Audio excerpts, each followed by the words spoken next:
Good evening. We're very honored tonight, and I'm not kidding, to have Art Engle with us. I know him since 1980. He's a tireless translator, a very good practitioner, well thought of by General Rinpoche. The best. He'll do a good job. When he maybe asked for the loan for this, he'll do a good job.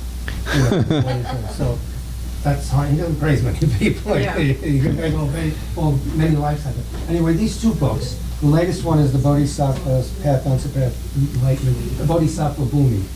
Those of us who are studying the patience chapter, you can read the patience chapter in this book. The Shantideva's patience chapter. Get some background here. This is Vasubandhu's book with a commentary by Srimati. An education in itself. He's very lucid, very well written, easy to understand for us Westerners who don't speak Tibetan or Sanskrit. So, and as I say to all the seminars, the action is in the footnotes, so don't leave out the footnotes. It's an education itself. So these two books, we're buying a couple for the library. You can buy some copies of it. I can send you if you want copies of that. Okay, Yes, sure, we'll talk later. sure. Thanks for coming. My pleasure. It's great to be here. I'm sort of what's the word? Unofficial friend of the Tibet Center, right? More than a friend. So. Translations of sadhanas that we've had. So it's a pleasure to be here, privilege to be here, in fact. I have the feeling not to be very formal, that we are all like friends. Yes. So I'll just talk to you as I would to, anybody who visited me and we were just chatting. Feel free to interrupt or just interject, or whatever you want to call it.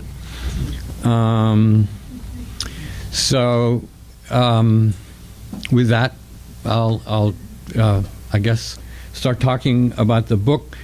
I have a wonderful opportunity with a foundation that supports Buddhism in the West, called the Tsadra Foundation. I do translations under the auspices of this foundation. This is a second book that has seen its way into publication. So it was interesting when I chose the book, and I've been very lucky up to now, anyway, to choose my own projects. So the first book that was that Tony mentioned, Inner Science book. The actual translation is a book that always meant a lot to me personally. I was introduced to Buddhism with my teacher. I had just fortuitously had the opportunity to study Abhidharma in the early 70s. And I studied Abhidharma Kosha. And I got interested in Buddhist psychology, or Buddhist psychological states, which are, terminology. It's part of the 5 skandhas, which you all are familiar with. And I found, the explanations of it to be something that was very accessible in terms of kind of learning about your mind and getting sort of familiar with how these mental states, appear, and more importantly, recognizing them for what they are, as sort of distinct, cognitive states, emotional states. Anyway, I digress. So that's why I picked that book, and I wrote a long introduction to it because what I wanted to do is I've always been very interested also in Lamrim as a practice, as a system of practice. It's very again, it also is very accessible and very straightforward, and it's not just, you know, an explanation that you read in a book. It really is something that is meant to be internalized as a way to transform yourself. And the thing about the Lama Room that my personal sort of thought about it is that it's not very technical. It's not a whole lot of, you know, philosophical. I mean, when you get into the, you know, the section on wisdom, that's a little different. But certainly in the early part, even the Four Noble Truths, it's not very heavy on doctrine. And I guess that is in a way good, because it sort of makes it allows more people to kind of learn it and put it into practice.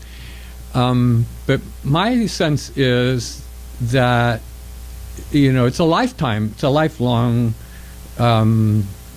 you know, exercise and project to try to actually develop, you know, all of the kinds of mental, you know, spiritual qualities that are kind of in this whole process.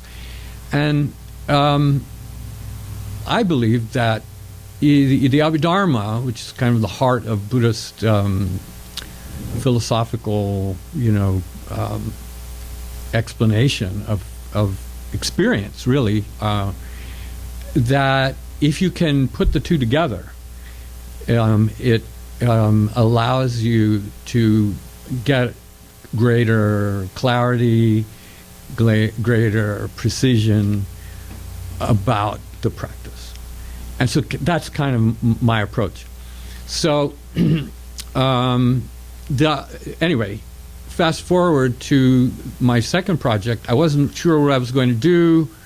I thought about possibly translating another part of the Yogacara-Bhumi, which is the Shravaka-Bhumi.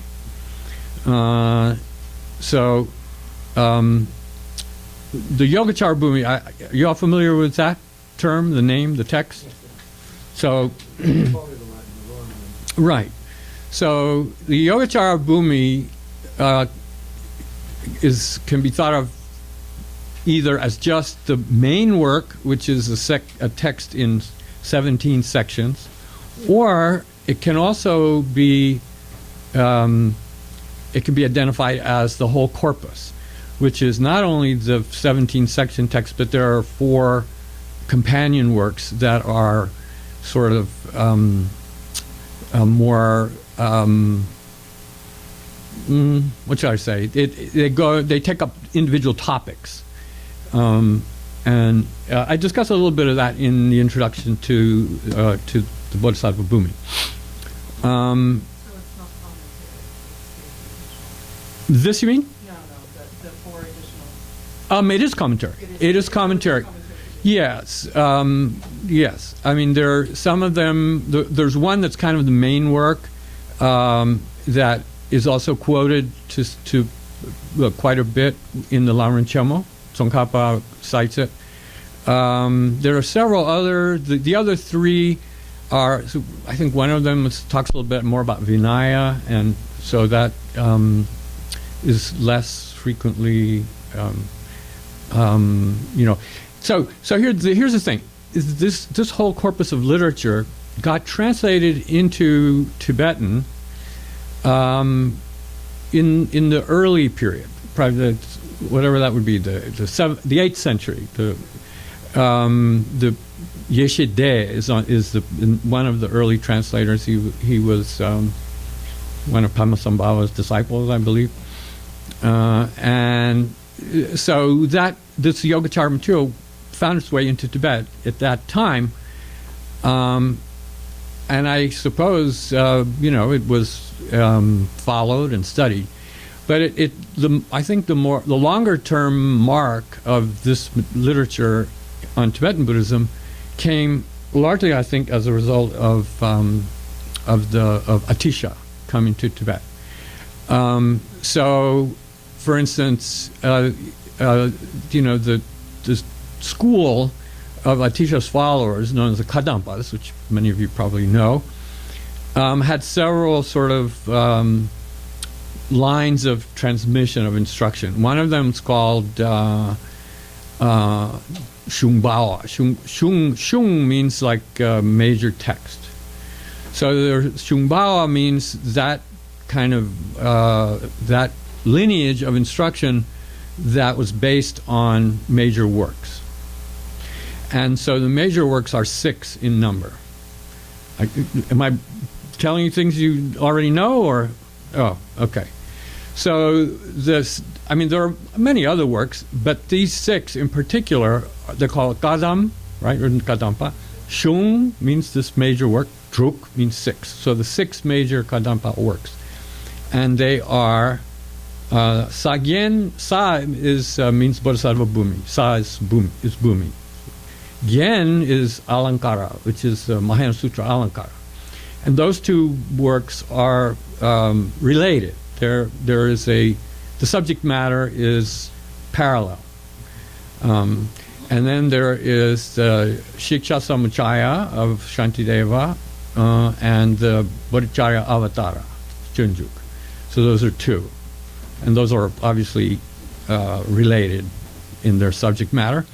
And the final 2 are the Jatakamala, Aryashura's composition, 34 stories of Jatakas, which he amplified and wrote verses for. It's a beautiful text. And Kirabdan, what is it? Tsom. Tsom is the Udanavarga. The Udanavarga is the Sanskrit name for something that is similar to the Dhammapada. By maybe half of the verses are... Well, they're in chapters, just as the Dhammapada is, and there's maybe half of the verses of both texts appear in both texts. One is Pali and the other one is in Sanskrit. So sometimes they call it the Sanskrit Dhammapada. And so those are the 6 texts. So in the Kadampa lineage, so the main scholar who transmitted this material is called Potoa. Potoa was one of the so-called 3 brothers, spiritual brothers of Dromtomba, who was Atisha's principal disciple. And so Potoa, and I guess around his time, taught the actual text, the Bodhisattvabhumi. I don't like giving you details. I don't know that you care or are that interested in it, but there are works that are attributed to his disciples, Potoa's disciples, which make reference to the way he taught, the path, the Lamarim path, and it makes reference to the Bodhisattvabhumi, different sections of it.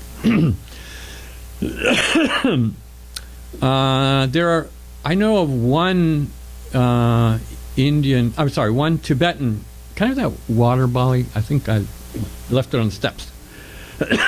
I'm sorry, I have a habit of starting to cough. Right on the steps here, ma'am.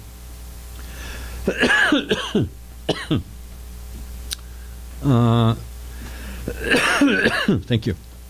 So there's fairly early commentary on the Bodhisattvabhumi, but it really isn't that detailed. It kind of combines, in fact, it kind of draws parallels between Bodhisattvabhumi and the Bodhicharya Avatara. So it doesn't really delve into the Bodhisattvabhumi and sort of. So I think it's fair to say that what happened historically in Tibet was that the material in the Bodhisattvabhumi got absorbed by native teachers, and then they sort of selectively took out explanations or passages and included them in, for instance, in the Lanren Chenmo. There are a lot of excerpts from the Bodhisattvabhumi.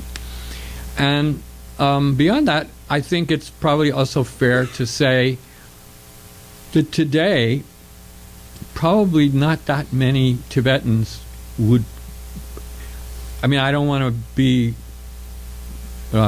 saying something, what should I say, negative, but I don't think too many Tibetans read the whole Bodhisattvabhumi. First of all, the translation is not easy to read. It's a translation from Sanskrit, and sometimes the translations of Sanskrit get rendered in somewhat convoluted Tibetan, and sometimes the corruptions creep into the versions of it, and so I think probably, I don't think it's what should I say? I don't think it's a criticism to say that the influence of the text in modern and more recent centuries has been, as I described, in terms of taking out sort of this and that kind of point. Anyway, so the reason I chose the book is because it was never translated into English, and I thought, it's a classic. It's a really important text, and so why not? So I gave it a shot. It's available in Sanskrit, and not that I'm a Sanskrit scholar, I can read a little bit, but it helps for translators to have the original to translate, because it is the original, and Sanskrit really is closer to English, as a language than Tibetan is. Anyway, it helps to have Tibetan and Sanskrit. There's also a wonderful Indian commentary on the Bodhisattvabhumi, not available in Sanskrit, but available in Tibetan, and that was very helpful. The author's name is Gyatso Tin in Tibetan. I believe it's Samudra Mega is the name of this person, and he's referenced by Tsongkhapa, particularly in Tsongkhapa wrote a commentary, a very important commentary on one of the chapters of Bodhisattvabhumi, the morality chapter. So Tsongkhapa wrote his commentary on Bodhisattva morality, which is based mainly on the chapter from Bodhisattvabhumi, but he also incorporates the material from the Shiksha Samuccaya, which I forget which chapter it is. There's what's the name of it? The Akashagarbha Sutra, maybe you know that, mentions a number of precepts and so Tsongkhapa sort of combines the two, and in the Gelugpa system, the Bodhisattva morality incorporates those. So, for instance, in the morality chapter in the Bodhisattvabhumi, there are only 4 root transgressions, and then in Tsongkhapa's system, there are 18. So the other 14 are taken from the Shiksha Samuccaya and combined like that. Anyway, so I decided to work on it, and naively and blindly just sort of went at it, and I didn't. I got through it, so I guess I didn't reach a point where I thought, I'm not going to be able to finish this. So anyway, I'm happy that I did. I learned, and I think with these projects, I think I get a lot more out of it than people that read it, just because it's a learning experience for me. Anyway, so what I would say is, as a separate book, I a little bit talk about this in the introduction. I wrote not terribly long, not as long as the introduction in the other text, but I did try to, sort of present my perspective on the value of the book in terms of, spiritual practice, which is what these books mean to me. I'm not just a scholar, or interested in as purely literature,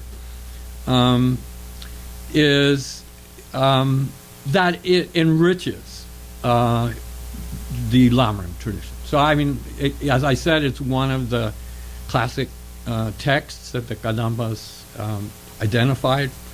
I mean, you could, if you go through the Lamrim Chenmo, for instance, I mean, Jetsun Kappa refers to the work when he quotes it and cites it, so you can find dozens of references. And so the thing about this book is, which is kind of unusual, is it's prose. It's not a verse text, right?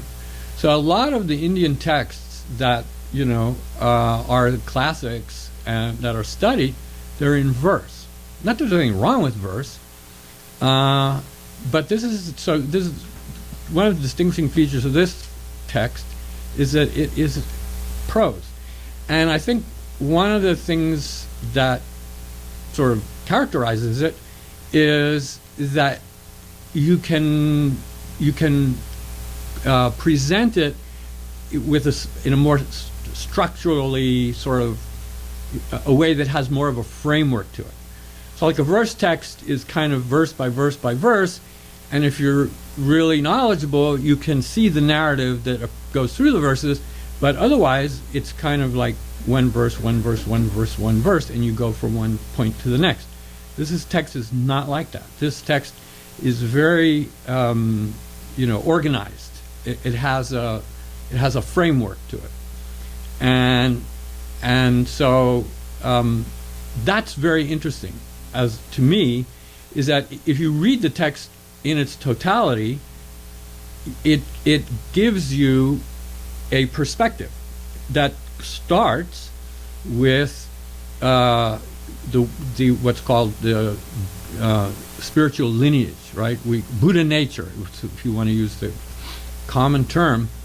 In Tibetan, the word is rik, which literally means a spiritual lineage or some kind of family lineage or something like that. And in the Buddhist sense, it's the capacity to achieve an ultimate goal.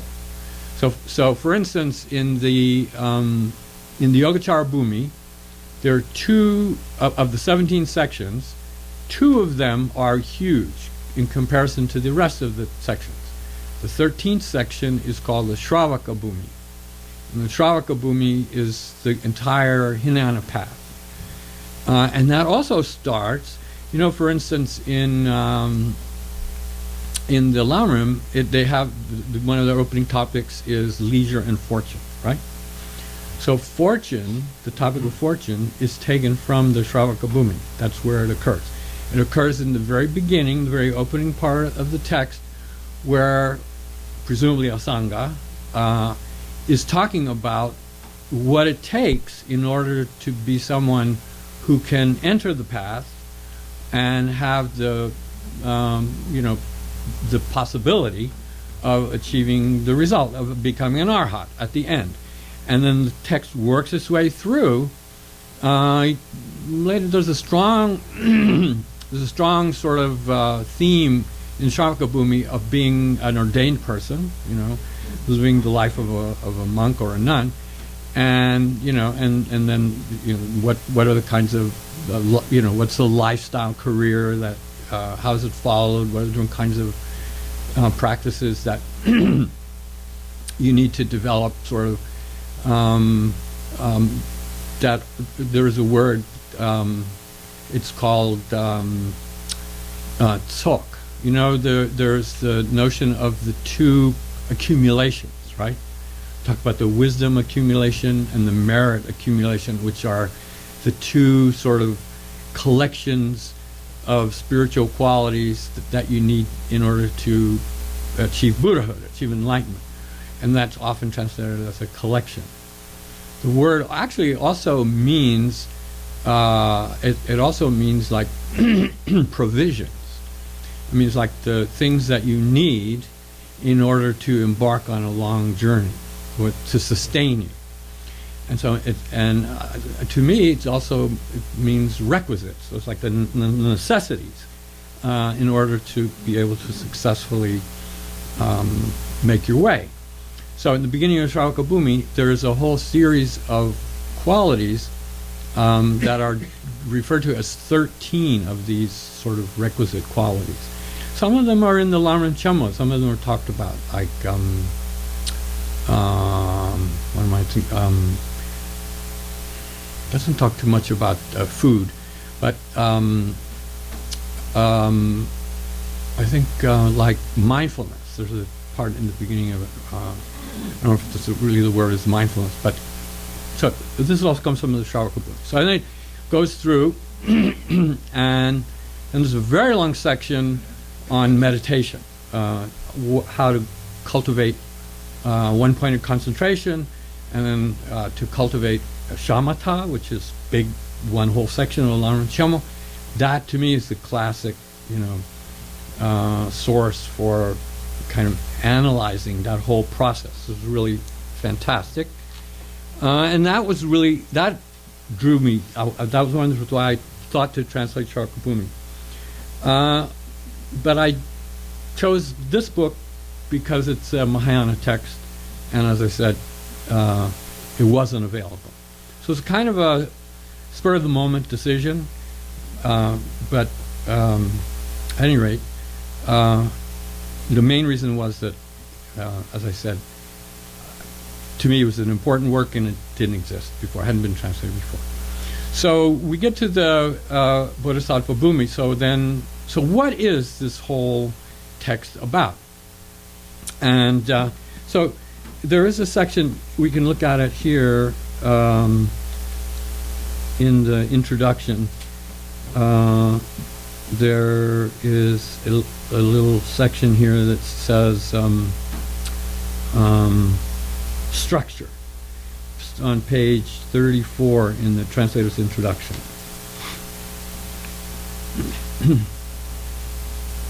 You got it? Huh? Okay.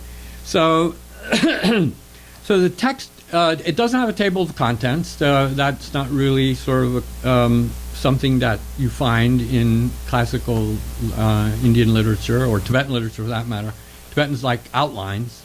They're crazy with outlines. And their outlines are like really, complicated and not balanced.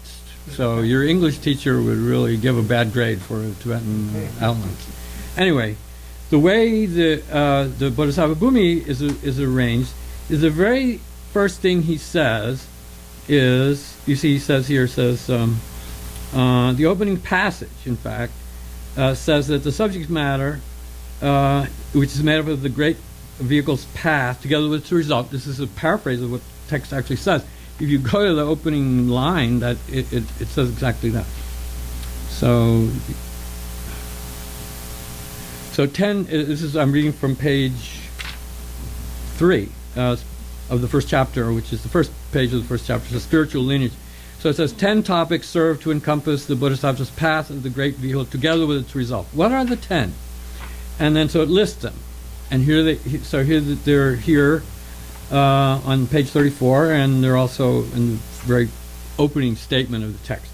So the 10 are, it says, number 1 is support, and then number 2, marks, factions, superior attitudes, pleasurable states, births, embracing, stages, conduct, and preeminence.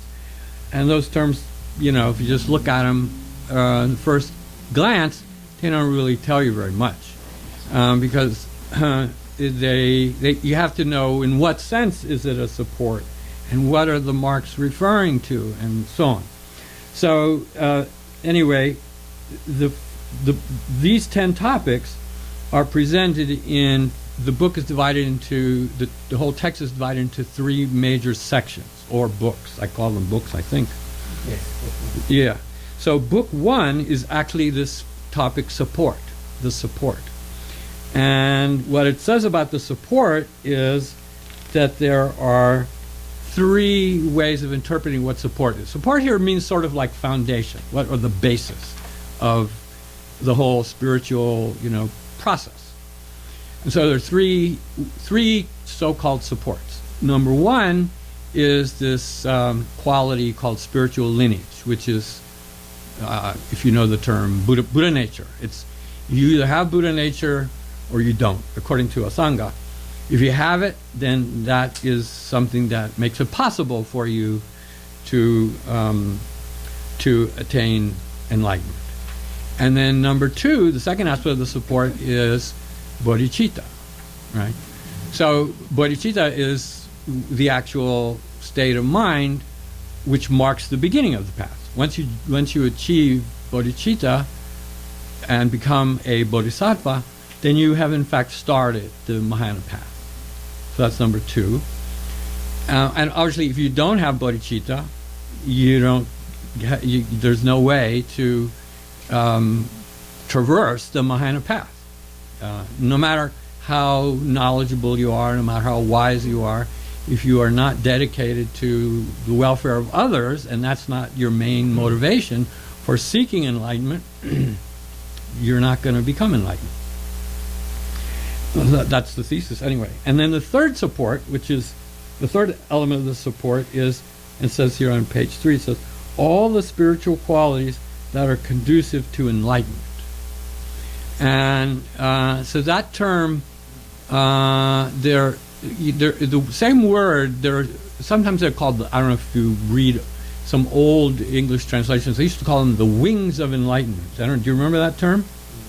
Because it's paksha. It's bodhipaksha, and paksha means wing. So they say, oh, those are the wings to enlightenment. But the word paksha doesn't only mean wing. It means sort of the qualities that are conducive. That's not a literal translation, but that's what really what's meant by the term bodhipaksha. So it means those things that are the qualities that will promote your spiritual development. And there's a very famous, it's not only in Mahayana, it's in all Buddhism, there are 37 qualities. Don't need to go into them here. But it doesn't limit here the term, those qualities that are conducive to enlightenment, is not limited to those 37 qualities. It's actually everything from chapter 3 all the way to the end of the first book. And the end of the first book is chapter 18, I think, which is topic of worship, which is puja, service, which is developing a relationship with a spiritual teacher, how to serve a spiritual teacher, and the immeasurables, which are qualities that are, especially compassion, are a supporting quality for bodhicitta. And by the way, in this text, in that chapter, that last chapter, this is chapter 16. There's actually a couple more after that. But among the four immeasurables, right? The four immeasurables are immeasurable equanimity, joy, loving kindness, and compassion, right?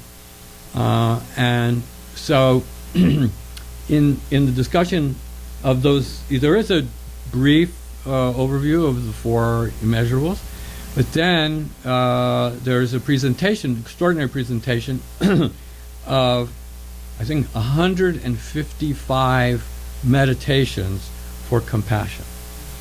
And these are alluded to in the Laran Chamo, right? In the Laran Chamo, there are two systems of instruction for cultivating bodhicitta, right? One is the sevenfold cause and effect instruction. The other one is the Shantideva one of equalizing or sameness between self and others, and then exchanging self and others. So in the first one, the fifth point is compassion, immeasurable compassion. And Tsongkhapa talks about it, and I think the main text that he refers to is the Bhavana Krama, Kamalashilas, one of Kamalashilas Bhavana Kramas, that talks about, well, what is how do you know when you have real compassion? There's this idea of spontaneous and natural and effortless compassion, that you don't have to make an effort to try to evoke it. It's if you just think of other beings, condition, it automatically sort of manifests itself. And that's kind of the goal. So then Tsongkhapa makes this passage. He says, and by the way, there's really extensive description of I don't know if he says the number 155, but he says there are all these different ways to meditate on compassion in the Bodhisattvabhumi. So here they're here on 110. I'm sorry, not 100. What did I say? 150 or something? 110. It's on page 404, and it goes through 410. And so he defines them. And these are very kind of technical ways of reflecting on how we should understand that other people suffer.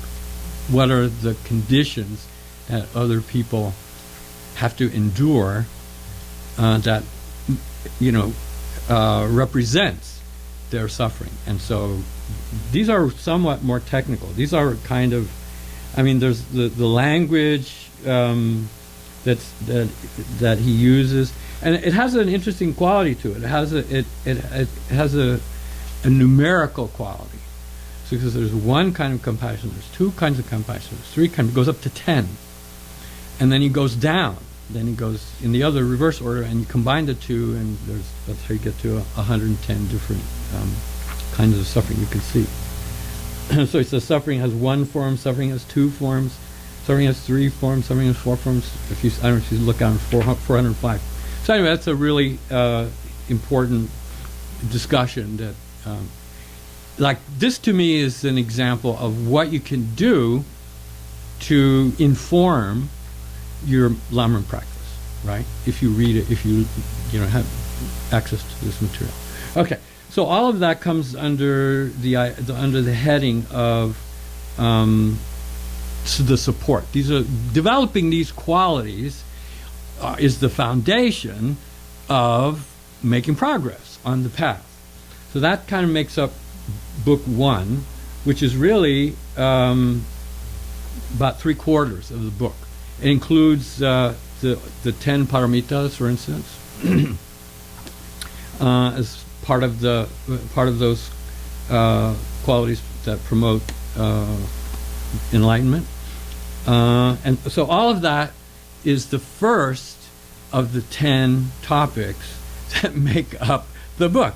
So 3/4 of the book is the first topic, and then it says marks, factions, superior attitudes, pleasurable states, births, embracing stages, conduct, and preeminence. And those 9 are actually the names of individual chapters in the second book, which is starts on chapter 19, but is the first chapter of book 2 is marks. You see, it says marks. So marks of a bodhisattva. What are those marks? And then the next chapter is factions. The factions is very interesting because factions, the word factions that's the same word paksha, and that I said before, wings. Yeah, paksha can mean like a group, a party, like to be of that group, to be of that. Paksha means to be of that side, literally. Paksha also means side, not just wing. So it's almost like, the group that you belong to is your paksha. So the two pakshas that Asanga is talking about here is the paksha of the ordained practitioners and the paksha of the householders. So here we have Asanga sort of formally acknowledging that the Mahayana path is open to householders, which is a big thing, because I would say the Hinayana path really it's open to them. But the path, when you think of the path as the path to becoming an arahat, you don't become an arahat without becoming a renunciate. You have to, like there's a famous story of, in fact, I put it in the beginning of the Inner Science, a beautiful story. It's a story of, I'm not going to remember the name, but after the Buddha's enlightenment, the Buddha's first group that the Buddha taught were the group of 5 ascetics, right? That he had, spent time with, and these were hardcore, extreme ascetics, right? And they looked down on the Buddha because he gave up that extreme practice. So they were the ones that heard the Four Noble Truths. So right after that, Buddha's near Varanasi, right? What's the name of the deer park? Rishipatana is near Varanasi, right? So he's near some river. I don't know which river it is. I don't remember the name of the river. But the son of a wealthy Varanasi merchant wakes up in the middle of the night. Do you remember the reading that? I put it in the. I think I put it in the introduction. He wakes up in the middle of the night. He's a young guy, right? Probably in his 20s or so, and lives the life of luxury. He's got, a harem. He's got all these women that he lives with, and he wakes up in the middle of the night after probably a night of debauchery, and he wakes up and he looks around and he sees, the way it's described is the women are sort of lying in various kinds of disarray, and he's looking at it, and it's not that he's disparaging the women, but he says to himself, what am I doing? And he has this kind of what would you describe as not an epiphany, but he has this kind of traumatic experience where he actually is ready to commit suicide. So he leaves the house in the middle of the night, he goes to the river, takes off he has these very expensive slippers, right, and looks like he's going to drown himself in the river, and the Buddha sees him on the other side. It's a really beautiful story. And the Buddha calls to him. Anyway, he goes over to the other side, and the Buddha instructs him, and he, I don't think he becomes an arahat, but he does achieve the Arya status in that sitting. And so the point of the story is that this is a person who was a householder, and this person became an Arya as a householder. So, and there's a beautiful verse that refers to that. But after that, he's done. He doesn't want to go back to a secular life. He doesn't want to go back to live in Varanasi, in the city, with his family and business. He's renounced.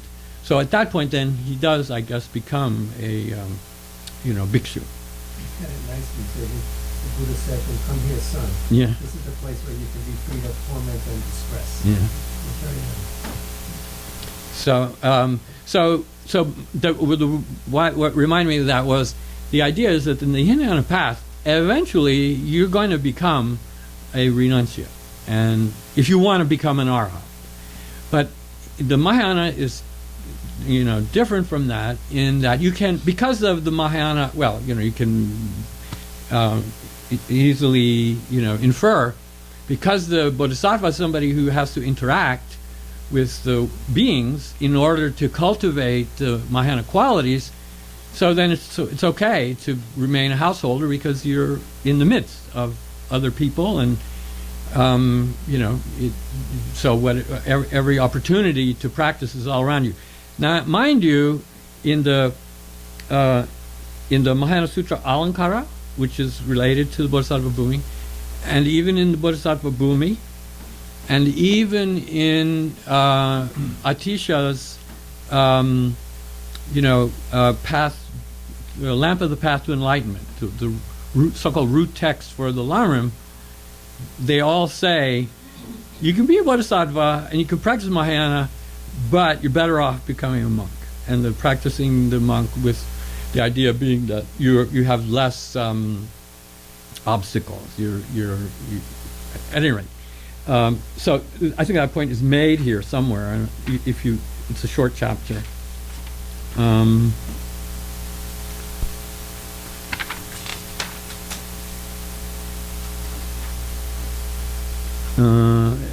I'm pretty sure it's mentioned here somewhere. Yeah, here at the very end, he says, this is the factions. So this is like the third topic is factions, right? So he says at the very end, he says, it's by means of, where is it? Yeah. On page, bottom 509, he says, however, a household bodhisattva cannot accomplish these things in the same way. A bodhisattva who is a homeless ascetic is able to engage in a form of pure spiritual conduct, right, brahmacharya, in which he or she adheres to it completely. However, a householder bodhisattva is not able to do so, right, because it's just the nature of family life gives you other obligations that, are distractions, right? Moreover, bodhisattva as a homeless ascetic quickly becomes knowledgeable about all the spiritual qualities that are conducive to enlightenment, which is this foundation, right? And he is able to perfect very easily whatever form of virtue is undertaken. However, a householder cannot accomplish these things in the same way. Moreover, because the bodhisattva who has gone forth into the homeless state is observing religious austerities, and this is an interesting point, right? He or she is one whose speech is accepted by others. You know what that means? That means that bodhisattva, one of the most important things that a bodhisattva can do is have the quality of being well thought of. Because if you have a great reputation, people will be more inclined to pay attention to what you say. And so here it's saying that wearing the robes and living the life of a spiritual ascetic, to the average person, they will attribute greater spirituality to such a person than they would to a person who's dressed the way we are. That's a fair point. Yeah. And it says, therefore, a household bodhisattva is regarded in the same way. Because of such qualities as these, it's to be understood that the lifestyle of a bodhisattva as a homeless ascetic is very different from that of a household bodhisattva. By very different, he means better. Anyway, so a few comments about the topic of factions. Then we get to the next chapter is superior attitudes. See, no, superior attitude. The superior attitude is the technical term in that sevenfold instruction of cause and effect. This is number 6 in Tibetan Laksam Namdak. They call that. How do you render it? Extraordinary attitude. Right. There's immeasurable compassion. Then the 6th one is the extraordinary attitude. The extraordinary attitude is usually it means that you not only have compassion for others, but you feel a personal responsibility and obligation. I'm going to make sure that others are freed from suffering. I'm not going to just feel sorry for them, have empathy for them. I'm going to take it on myself to be able to alleviate that suffering.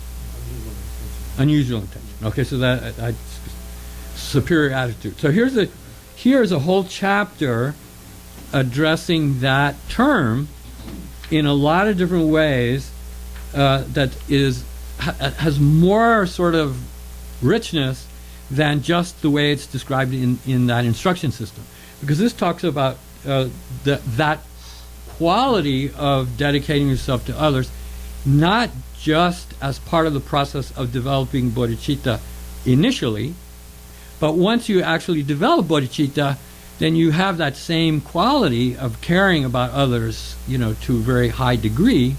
It's kind of like exchanging self and others. That's where you put others ahead of yourself, which is I mean, the words flow out of your mouth, but to live walk the walk is a whole other matter. This unpacks that whole different. Well, it talks about it, right? And one of the things that so here, what are the essential qualities of this attitude? He says 7 aspects of affection, right? Freedom from fear, to be proper in your behavior, to be tireless, to be unsolicited, right? You don't have to wait till somebody asks you to help them. You do it on your own. You have free from desire for material reward. You don't have any expectation to be paid back for what you do for others, which many of us, kind of think that if you do something for somebody else, that means they owe you, right? Like that. So it's very interesting. This term is discussed sort of with more breadth to it than just that special meaning that it has in that one instruction system. So that's a chapter. Then the next one is chapter 4. It's called I translate it as pleasurable states, and this is the second longest chapter. This chapter, pleasurable states, is translating the word vihara. The word vihara is usually the word for temples, right? The Buddhist vihara, right? But the word vihara, it has a quality to it of delight and joy. So it's like sometimes they say pleasure grove or something like that, or a place where the practitioners can walk around and kind of enjoy the view, that kind of thing. So, but here the term is a synonym for the term Bhumi. And this chapter is actually, this is one of the only chapters in the book where you can identify a specific Mahayana sutra. So this entire chapter is essentially a summary of the Sutra of the 10 Bhumis. Dashabhumi Sutra. Dashabhumi Sutra is huge text. It's part of the Avatamsaka Sutra, chapter 26 or something like that. But it's treated as though it's a separate work on its own. And the 10 Bhumis are the 10 Bodhisattva Arya Bhumis. So they're, after a Bodhisattva achieves a transcendent, realization, then there are, these stages of spiritual development in the sutra, in that particular sutra, and also in there's a text, the parching text. What's it called? Abhisamaya Alankara. No. Yes, Abhisamaya Alankara, one of the other Maitreya texts, which is essentially a commentary on the Prajnaparamita sutras. All the individual qualities that. So as you achieve the first Bhumi, then there actually are spiritual qualities. For instance, on the first Bhumi, you practice qualities that perfect generosity. And then when you reach the second Bhumi, then you practice qualities that perfect morality, and so on, up the line. So at any rate, this chapter called Pleasurable States basically summarizes that sutra. And it's there are a couple of other places in the Bodhisattvabhumi where you can identify specific canonical works, but there aren't very many. This is really one, and this one it's obvious. He even makes reference to the sutra. So that's this term, pleasurable state, which is vihara, and so the explanation of the word, kind of the literal explanation of the term vihara, I give it somewhere maybe in the I think about at the end of the first Bhumi, where it talks about what does the word Bhumi mean, what does the word vihara mean? Those come from the. Asanga gives an explanation of it, and there also are similar verses in the Mahayana Sutra Alankara that also give an interpretation of the term Bhumi and vihara, because they're synonyms, so to speak, or they're equivalent in their meaning. So that's number 5 rather, and that then takes us to book 3. I think pleasurable states is, I believe, the last chapter of book. Yeah. Okay. So book 2, these 4 chapters are then essentially describing how the person who has mastered all of the material in the first book, all of those spiritual qualities, right? Develop bodhicitta and cultivating all the Mahayana virtues. Then these 4 chapters, it describes the process of development across the Bhumis, for instance. And then book 3 is the perfection of the support, is then kind of the culmination of the path. And so the first chapter there is births, and that talks about it's almost like jatakas, right? Like the extreme examples of what bodhisattvas will do as forms of sacrifice to benefit others. It doesn't use the word jatakas, but it's similar to that. And so it's like, and it also implies that you have the power to take birth where you like, where you know you will be able to benefit a great number of beings. So you don't just, it's not arbitrary where you're reborn. One of the chapters in the opening section is called power, and power is referring to kind of miraculous powers, what we would call like clairvoyance, and so that's put forward as, for a bodhisattva, virtually essential. That if you for instance, in Bodhisattva morality, right? In Bodhisattva, there are 3 elements of Bodhisattva morality, 3 aspects. The first aspect is restraint, just as it is in basic, Buddhist morality of avoiding wrongful behavior. So, keep holding yourself back, restraining yourself. So a bodhisattva also, has to, especially in the earlier parts of his or her career, they still are subject to mental afflictions, and they have to, be mindful and not allow themselves to commit inappropriate conduct. So that's one level of Mahayana morality. The second level of morality is practicing virtue as a way of developing your mind to higher levels. So collecting virtue, it's called. The morality of collecting virtue. Then the third kind of bodhisattva morality is called the morality of helping sentient beings. And this is a classic source for it. The longest chapter in the book is the chapter on morality. And this is really kind of, where most of the material in Tsongkhapa's, discussion of Mahayana morality is taken from.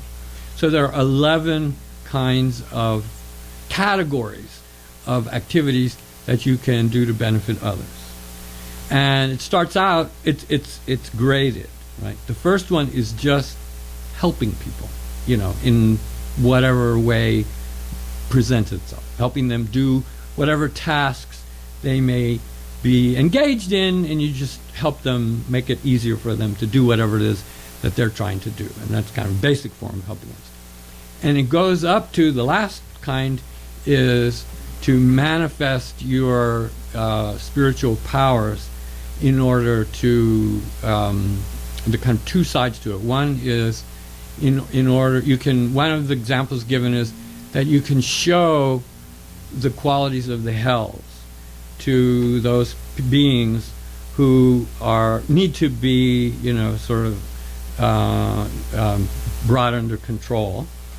And number two is like if people kind of are not inclined to give you respect, then you can display something marvelous to them that more or less scares them and makes them say, I'm sorry. Yeah. So the point is that, at a serious level, these are sort of given that bodhisattvas need these abilities. Now, I remember my main spiritual teacher, he didn't like to talk about those kind of things too much. In fact, there are different,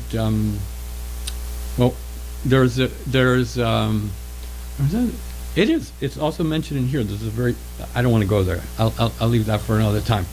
But the point is that, you're engaging in activity as a bodhisattva, which is way beyond what ordinary people, how they live their lives. And it's sort of kind of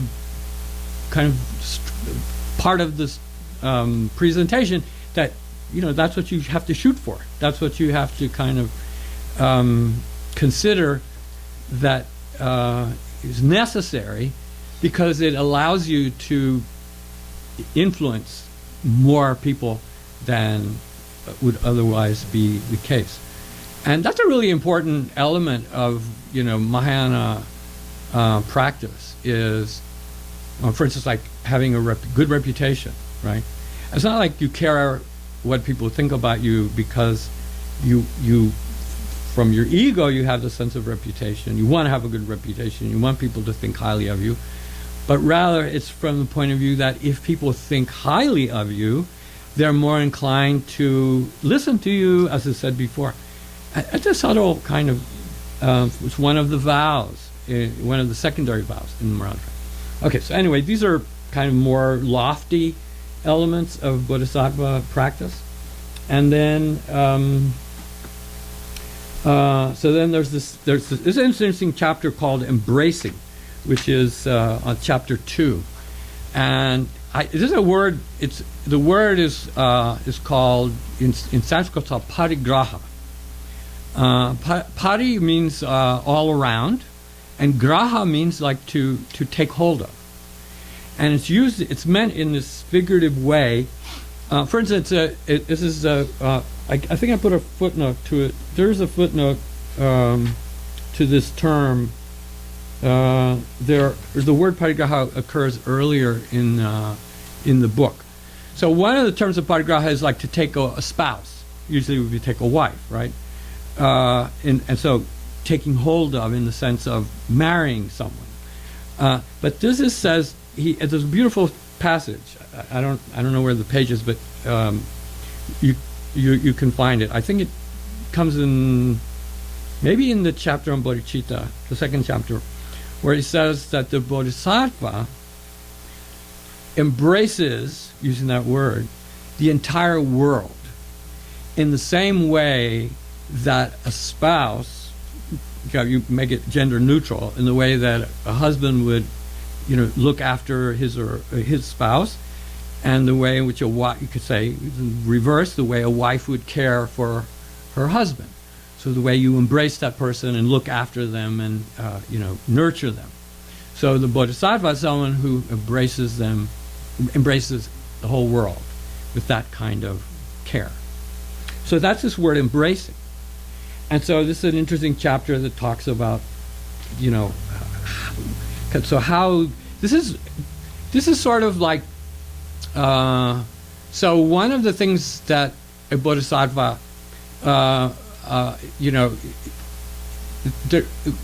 Well, the quality of the Bodhisattva is at some level, you are setting yourself up as someone who's willing to look after others, as a teacher, for instance, and so you see yourself as responsible, and if you have the ability, it's a duty to gather.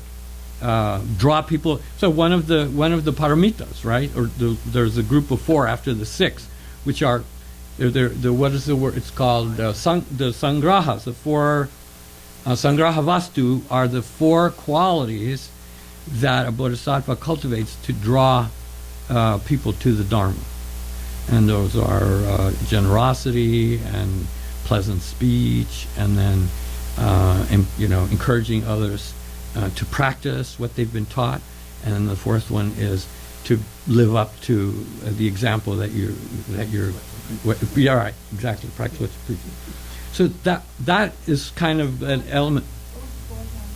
Oh, it's actually sameness of conduct is literally the term, and what it means is you can't tell other people what to do if you don't follow the practice yourself, because people will see you as a hypocrite, and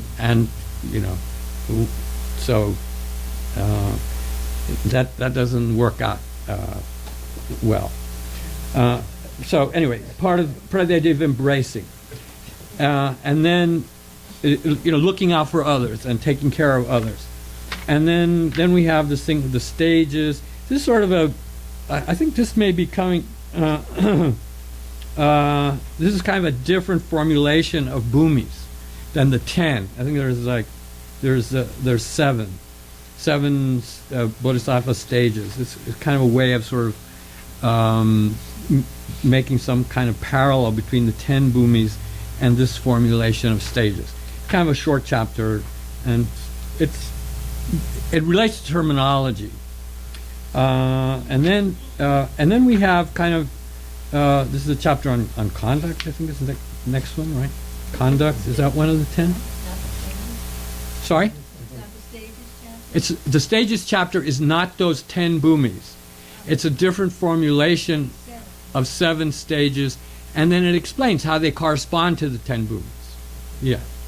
You always say that does never count the same.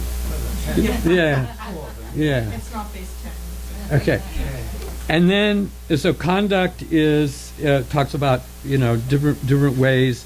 There's a description of what the word perfection means of the paramitas. There's Asanga's interpretation of the word paramita on page 603, for instance, which is not the same as what some of the other ways of interpreting the term. And then we get to the last 2 chapters, which are talking about the qualities of a Buddha. And so this is the culmination. And the last 2 chapters, if you look on page 607, there is no formulation of the 3 kayas in the Bodhisattvabhumi. And some modern scholars say that that's an indication of how early the text is. I don't know that I buy that, but that's what some scholars say, because that's one of the things that they point to. There's no Dharmakaya term. Maybe root. Sorry? No. Those are a Nirmanakaya, like a Buddha Shakyamuni, is a supreme Nirmanakaya. Supreme Nirmanakaya has the 112 marks. Even bodhisattvas have the marks, not to the fully developed form, but at any rate. So what Asanga describes the nature of Buddhahood, the qualities of a Buddha, in terms of 140 unique Buddha qualities. And they start with chapter 5 are the 112, the 32 marks of a supreme being, and the 80 secondary attributes, right? So that's 112 of the 140. And then the other 28 are described in the final chapter. And this is chapter 6, Preeminence, right? Which is the name of the final topic, the 10th topic. So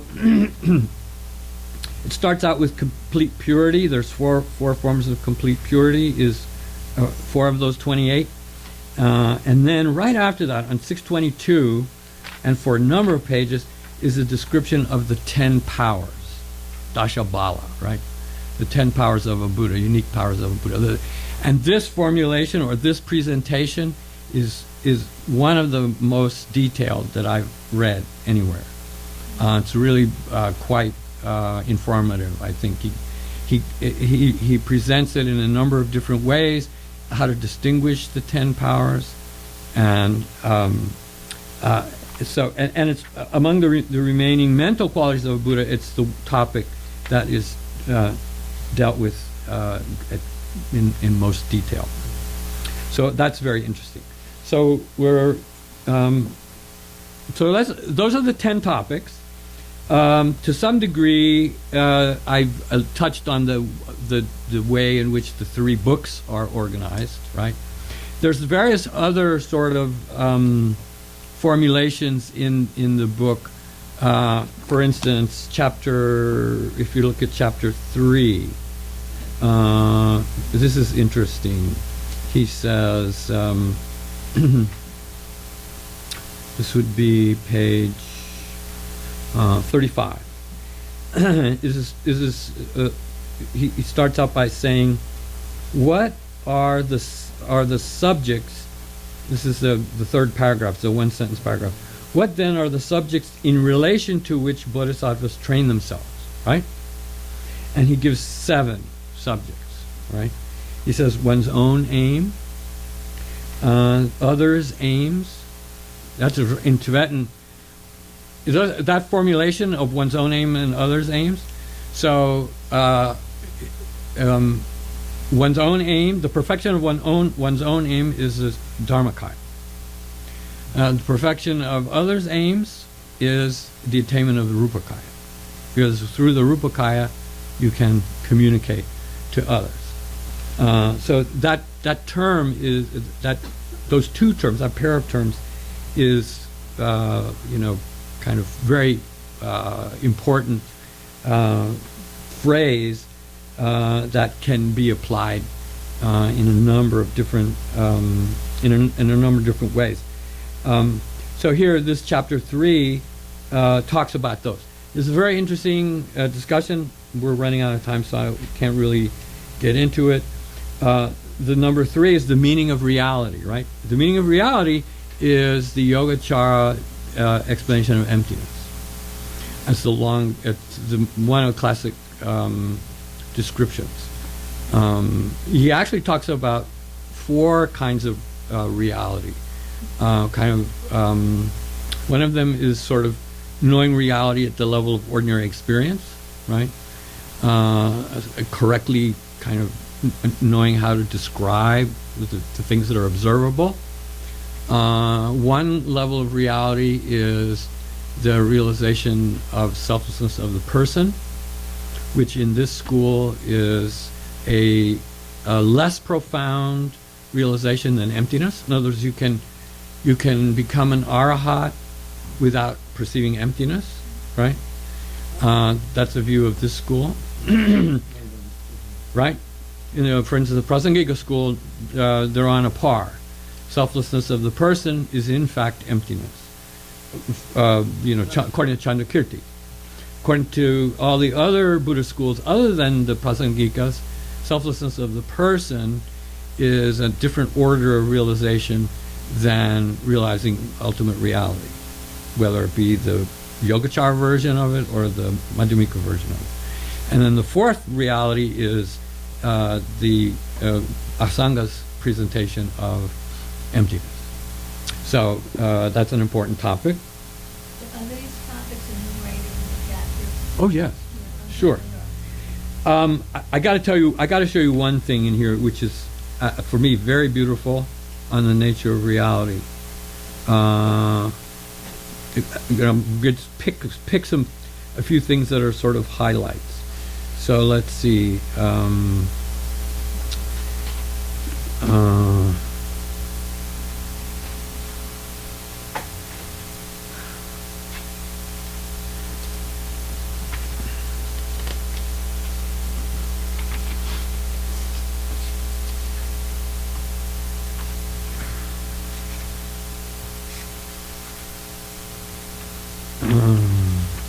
take me a second to find it because it's just I didn't write it down beforehand. And this is an explanation of the importance of emptiness for Bodhisattva practice. This is it doesn't talk about that it's the Yogacara version, and so for me, you can apply it to the Madhyamika. Yeah. Let me see. It's a really beautiful passage. Oh yeah. Okay. Okay, page 70. All right. So he says this wisdom, right? So he's talking about the wisdom of ultimate reality. So read that as wisdom that perceives emptiness. He said, this wisdom is also a bodhisattva's great means. Usually means that we think of as the practice side. Bodhicitta and wisdom is a different thing. But here he's using the term means as a great skill. That wisdom endows you with a skill that you could not otherwise apply, he said, for bringing about the attainment of unsurpassed, true, and complete enlightenment. Okay. So he said, okay, so now why is that? Why is the emptiness? I mean, the reason I say this is because a lot of people think that emptiness and the understanding of emptiness doesn't necessarily reinforce compassion. And some people might say, well, if the person isn't really there, why do I have to be compassionate? There's nobody there. It's empty. There's no such thing as suffering, right? So why should I? It kind of seems almost to negate the importance or the necessity of compassion. But that's a complete misunderstanding.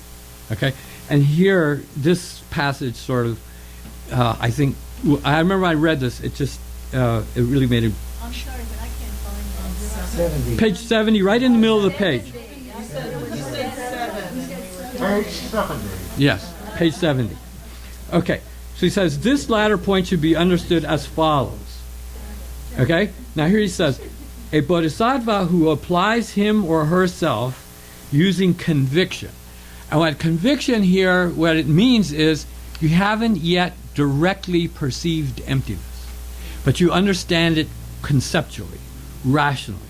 And if you have, in other words, there are like 3 levels of wisdom, right? Wisdom of listening, which doesn't even rise to the level of knowledge. It's just right belief, right? It's belief. You believe it, maybe you even understand it, but you don't know it to be true. So then if you investigate the import of emptiness using reasoning, and you gain a correct inferential realization of emptiness, then that becomes true knowledge, right? That's called an inference, right? Jebak Sema is a kind of a form of knowledge, right? That is when I believe, this is my understanding. You can check with other people that are much more knowledgeable than I, but Tsongkhapa, for a number of years, was troubled by his uncertainty about the meaning of emptiness. He was this great scholar. He had studied with great teachers. He knew what the commentary said, but he had not gained the insight. So one of the things he thought to do was to go to India, to find some Indian teacher. Perhaps he would get his understanding that way. So he goes to his great Lama teacher, who Namkha Gyaltsen, who had a direct line to Vajrapani, and so he through this teacher, Tsongkhapa, who at that time had not had a vision of Manjushri yet. So through this teacher, he asks his teacher to ask Vajrapani, should he go to India? And Vajrapani tells him no. So he doesn't go to India, right? So then he meets this teacher, it's another teacher named Umapa, right? A Kagyupa teacher who had visions of Manjushri since I think he was a young person. And that person teaches Tsongkhapa some Manjushri practices.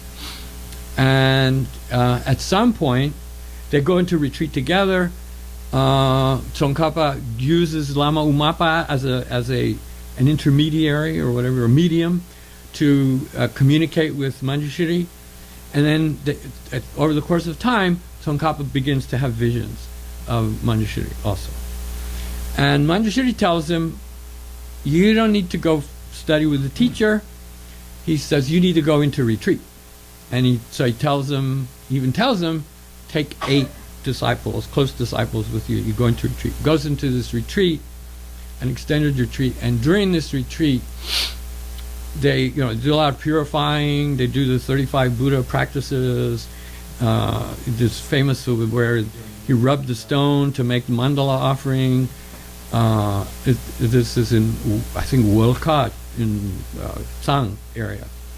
And then he has a dream, and in the dream, 5 important Madhyamika figures appear to him. Nagarjuna, I think Aryadeva, Buddhapalita, Bhaviveka. I don't know who the 5th one was, but I can't remember. Maybe Chandrakirti, I don't know. Bhaviveka touches him on the head with Bhaviveka's text, his own text. Bhaviveka wrote, no, not Bhaviveka, Buddhapalita rather. Buddhapalita does. And so the next day, after he wakes up, Tsongkhapa starts reading Buddhapalita's commentary. It's purported to be the 18th chapter, which is on the self, investigation of the self, Madhyamika, Nagarjuna's main treatise. And while he's reading the 18th chapter, he has an epiphany. And this epiphany is his, clarification of all doubts. All doubts are eliminated, and it's considered his, awareness of the true meaning of right view. He writes his famous poem in praise of dependent origination. So that epiphany, which he has, it's my understanding. I remember I asked my teacher this, and he got really mad at me that I would say, was that a direct realization of emptiness, or was that a correct inferential realization of emptiness? I mean, and he wasn't kidding. He was really upset with me. He said, no, Tsongkhapa is a manifestation of Manjushri. He's an enlightened being. What are you doing asking this question? He got really upset with me. So he didn't give me an answer. I remember, I believe, other people have said that it was a direct realization, Western people, I don't know, I believe unnamed who that is, and they said, well, that was evidence that you can achieve direct realization of emptiness while you're reading. I reject that. I reject that. I believe that really was Tsongkhapa's, realization of emptiness at the level of correct inference. And the point of it is that it was not an ordinary experience. It was a life-changing experience. So using conviction can be, a very powerful understanding of emptiness, even though it's not direct realization. And the word here, conviction, indicates that it's not direct realization. So he says, using that conviction about the meaning of emptiness, it means you have to have a correct understanding of emptiness, right?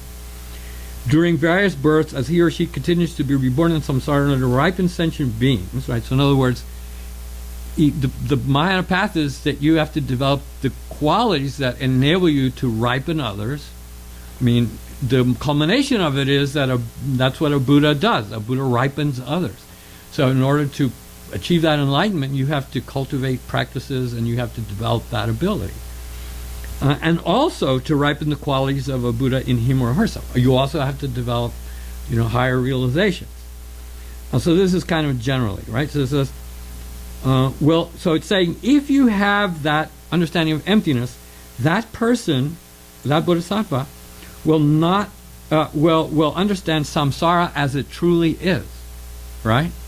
So it means that to understand samsara as it truly is means not only to realize that samsara is pervaded by suffering and therefore to have aversion for it, but also means to understand that samsara and that suffering is a nominal reality. It's not an ultimate reality. Okay, so you experience that,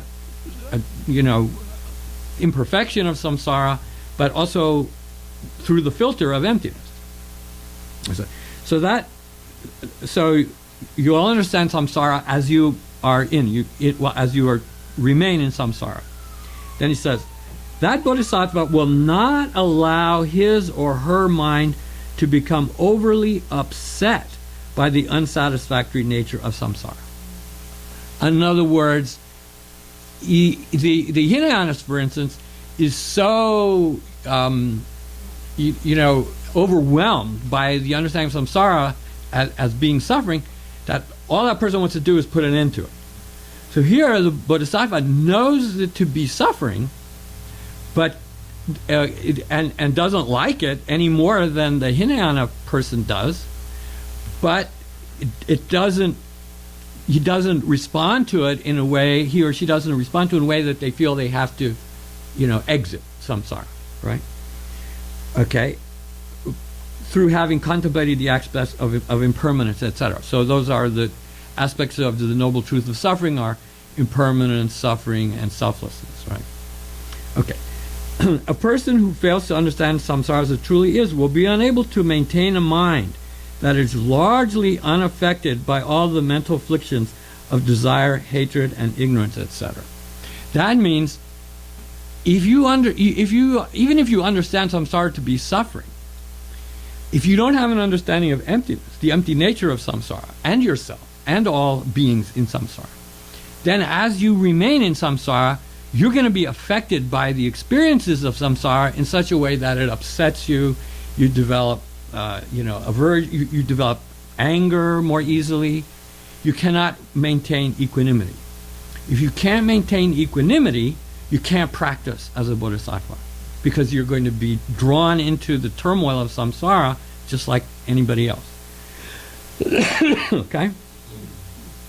A bodhisattva who cannot maintain a mind that is largely unaffected by the mental afflictions will become a person who wanders continually in samsara with an agitated mind, and a person who can neither ripen the qualities of a Buddha in him or herself, nor ripen other sentient beings. So you can't live in samsara as a bodhisattva and not be affected by samsara unless you understand emptiness. That's a pretty powerful statement. Moreover, if a bodhisattva allows his or her mind to become overly upset by the unsatisfactory nature of samsara through having contemplated the aspects of impermanence, etc., then he or she, having developed such an attitude, will very quickly bring about the complete extinction of samsara hubris. Meaning, without understanding emptiness, an understanding of suffering can only motivate you to want to eliminate that suffering. But if you add to it an understanding that suffering is not self-existent, then you can tolerate, you can endure it, you can remain in it, and remain in samsara with a calmness that you wouldn't otherwise be able to do. Okay? The bodhisattva who very quickly brings about the complete extinction of his or her samsaric rebirths will in that way fail to ripen the qualities of a Buddha in him or herself, meaning they'll become an arahat, they'll die, and then they'll fall into the Hinayana extreme of peace. And also fail to be able to ripen other sentient beings, much less attain unsurpassed true and complete enlightenment.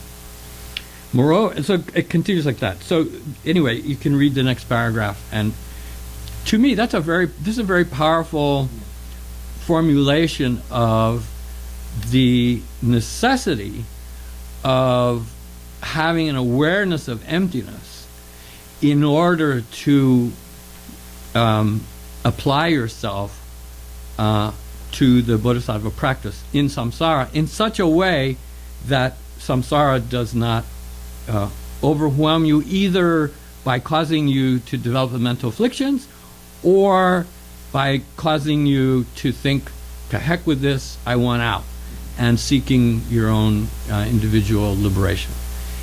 That's an interesting formulation, and I don't know that I've ever seen that. I mean, I'm not claiming to be all that widely read, but I've never read this kind of description of the value of understanding emptiness to being able to negotiate the Bodhisattva path more effectively. Anyway, it's workable. It's like essential. It's saying, yeah. Okay, so anyway, that's an example of there are beautiful passages like that throughout the work. You know, I mean, we could do this, you know, for a long time. I think we're out of time. If you have questions or anything you want to bring up, you know, I'm happy to. You also teach, right? Where do you teach? Actually, right at the moment, I'm not. What I have done more recently is I've tried to translate for teachers that are not fluent in English, and I have, you know, I'm supposed to be working full time on translation projects, so